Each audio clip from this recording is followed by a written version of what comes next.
Ya. Jadi saya kan pernah melihat di YouTube ya. Ya. Lalu pernah juga baca koran, bahkan ada pejabat kita yang mengatakan bahwa tingkat LGBT di Sumatera Barat itu cenderung meningkat. Itu apa benar tuh, Bu Sri? Iya, itu data itu sebenarnya belum, itu data yang berdasarkan HIV/AIDS ya. Jadi data yang betul-betul valid secara ilmiah, yang betul-betul mendata kaum LGBT itu belum ada. Ya, karena mereka ada beberapa yang terbuka, ada yang tidak gitu loh. Jadi itu data yang didasarkan kepada HIV/AIDS. Jadi angka yang mulai tinggi itu di Sumatera Barat, mungkin posisi ketiga katanya informasinya. Iya. Jadi orang beranggapan potensi yang paling besar HIV/AIDS adalah kaum LGBT. Jadi mereka pakai indikator HIV/AIDS di situ, tapi sebenarnya secara ilmiah tidak kuat juga. Oh, tidak. Makanya belum ada pengkajian yang secara akurat dan valid ya untuk mengatakan itu gitu loh. Kalau ada yang terbaru ya mungkin saya tidak tahu ya, tapi belum ada, setahu saya belum ada untuk pengkajian itu karena tingkat kesulitan mendata mereka pun juga di Sumatera Barat sangat sulit juga sebenarnya gitu loh. Karena mereka belum coming out, mereka juga menutupi dengan kondisi lingkungan keluarga dan sebagainya. Ya. Jadi itu juga. Ini kan banyak juga kejadian-kejadian ya. Kita lihat dulu ada yang di Padang. Orang katanya sekarang sudah lebih terbuka daripada yang lalu gitu. Apa ini benarnya? Ya, ini dampak dari reformasi ya Pak Zul tahun 98 itu ya. Jadi ketika orang mulai terbuka adanya medsos ini membuka ruang-ruang mereka untuk lebih coming out ya. Makanya dulu kan kalangan yang tertutup ya, the hidden istilahnya. Jadi istilah mereka tuh coming out from the closet. Jadi closet itu kan hal yang kotor dan aib gitu loh, yang dibuang orang. Jadi mereka bangkit dari situ dan ada kategori mereka. Jadi coming out itu artinya mulai pada level diri mereka. Jadi gejala-gejala seperti itu umumnya kita pahami bahwa ada mereka menyadari ketika temuan-temuan dari data di lapangan, ada waktu masa SD, ada masa SMP ya, ketika dia menyadari kok perasaan dia lebih suka kepada perempuan, tapi dia suka kepada perempuan, suka dengan gurunya ya, rasa yang berbeda ya ketika dia ada orientasi seksual dia kepada perempuan yang sejenis atau laki-laki dengan laki-laki. Nah, itu yang apa ya sebenarnya kita lihat di sini bahwa bagaimana sebenarnya faktor-faktor menimbulkan mereka dan pada reformasi ini malah semakin membuka ruang yang terbuka mereka gitu dan tidak hal yang aib lagi dibicarakan secara publik. Dan mereka punya grup-grup khusus di dalam medsos dan berbagai informasi dan sharing di mereka di antara mereka. Ya. Nah, ini yang membuat apa ya semakin berkembangnya sebenarnya mereka sudah ada potensi-potensi itu gitu loh, tapi semakin berkembang dengan adanya keterbukaan di dalam media dan sebagainya.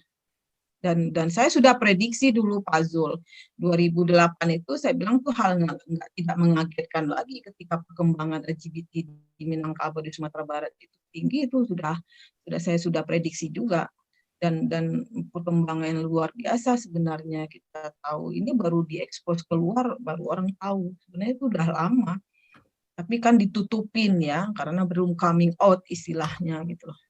Dan itu masuk ke semuanya, ada anggota dewan, ada dosen, ada guru, siapapun, itu sudah masuk ke semua ini yang menjadi LGBT, Pak Zul. Luar biasa juga ya. Yang dulu pernah dosen tertangkap yang di Padang itu ya. Masih ingat ya. di berita kan? Ya, kita nggak sebut universitasnya ya, ada juga ya, universitas. kita kan nggak sebut ya universitasnya. Ya. Temuan-temuan seperti itu sudah saya prediksi dan saya sudah apa gitu loh. Kemungkinan itu mereka lebih coming out lagi sekarang. Jadi orientasinya mengapa tidak kan disertasi saya tentang LGBT.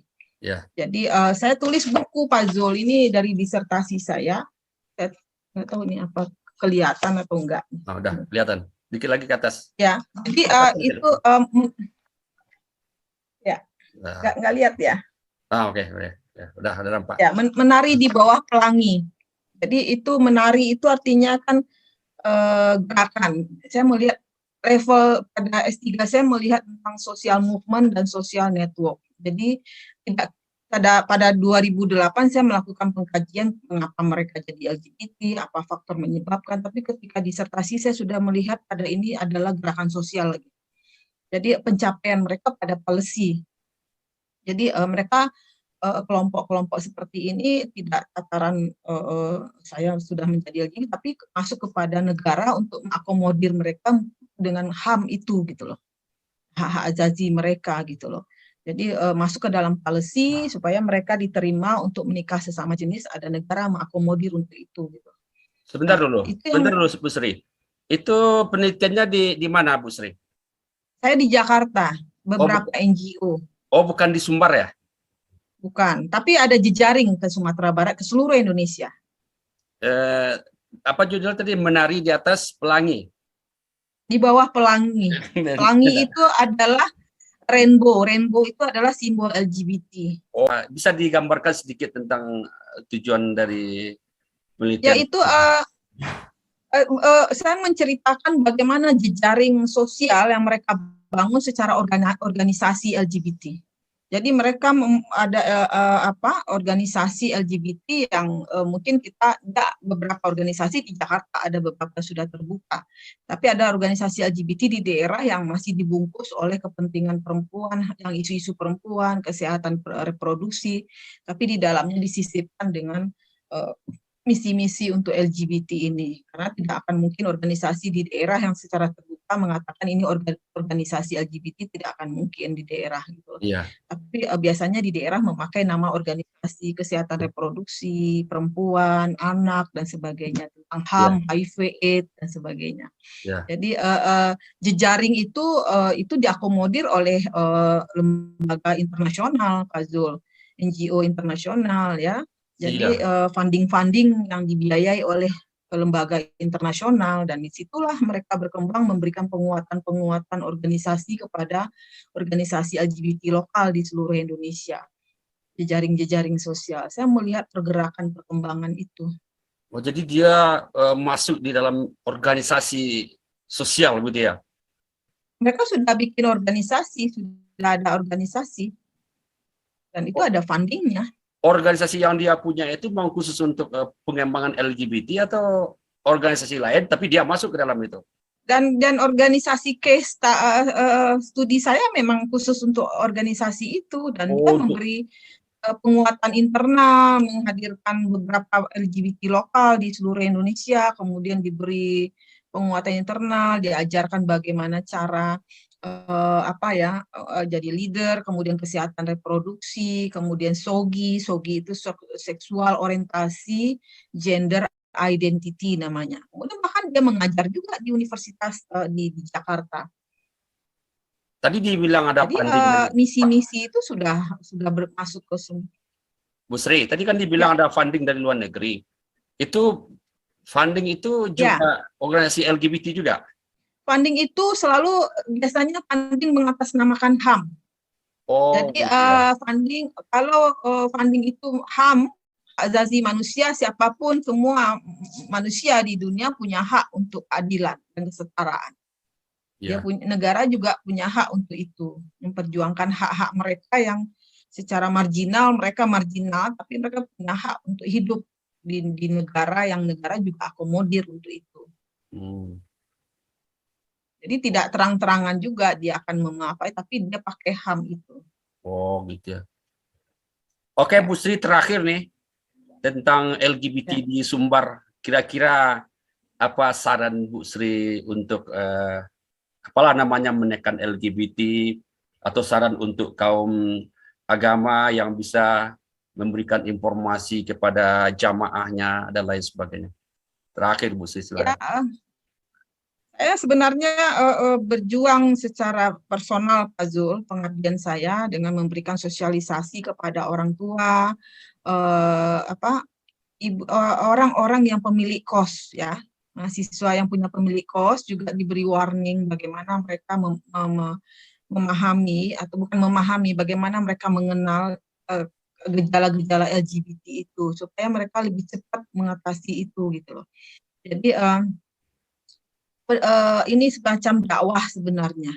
Ya. Jadi dakwah bagaimana tokoh agama itu juga mencoba secara jelas ya untuk sama-sama lah sebenarnya dengan kajian antropolog ya untuk mengatasi itu. Jadi ini harusnya holistik juga. Jadi tidak hanya sisi agama tapi juga sisi-sisi akademisi yang mengkaji ini, kemudian orang psikologi, psikiater dan sebagainya. Jadi kalau ada untuk upaya seperti itu secara bersama-sama, insya Allah kita bisa menyiapkan generasi anak-anak kita. Jadi pengenalan orang tua terhadap gejala anaknya lebih cepat dipahami. Jadi saya mulai sosialisasi pada keluarga, kelompok-kelompok ibu-ibu ya, kemudian beberapa organisasi perempuan dan juga laki-laki. Kadang-kadang ada temuan ternyata suaminya sendiri juga gay gitu, dia nggak tahu selama ini. Ada juga istrinya lesbian ya, banyak itu kasus.